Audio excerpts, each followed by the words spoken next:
lamang ang maghatag na nato kaalam o ako, ikaw lang kung may instrumento, magamit ka. Amahan, managindon pala ng Diyos sa mga langit.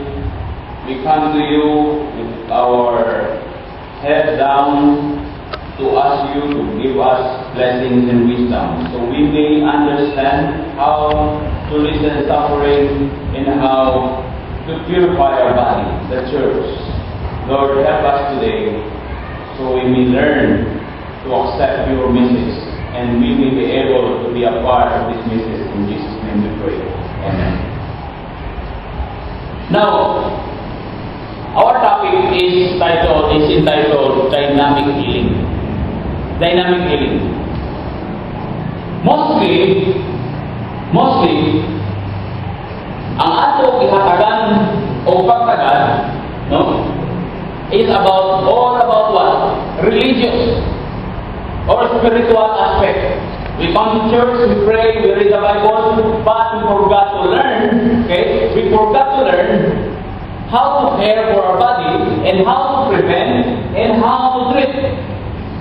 Because ang Bible lang no? The Bible says in Genesis 2 and 7 na God formed a man, from the dust, giforma niya ang tao, giforma niya ang tao from the dust, dahil na sa dihang na-form na ang body, iya na yung zaman. Giginawa, gihuyupan din niya the breath of life.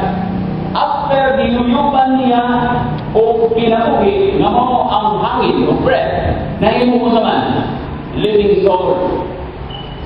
So dahil naan ang soul karon, nagpasabot ba mapasagdan na din mo itong lawa, biri ko tanga itong hangin?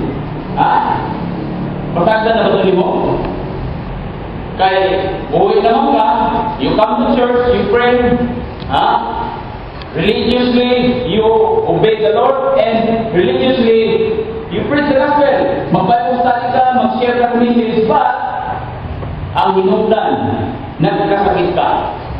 Dakan, usa ka friend nako, pag-resign na po sa Northern Mindanao Conference, naiging pulis ako ang bagong graduate sa MBC o batch na ko. Sige, Bible study, grabe kayo ka usaman. Grabe kayo ka, padasig kayo. Kailatingan naman ako, para hindi atin ko. Dasig kayo. Pero, kung naman ang problema, nakabaton mo kung naman, balatian mo, wala na yung balaan, ba't gidaladala lang niya, because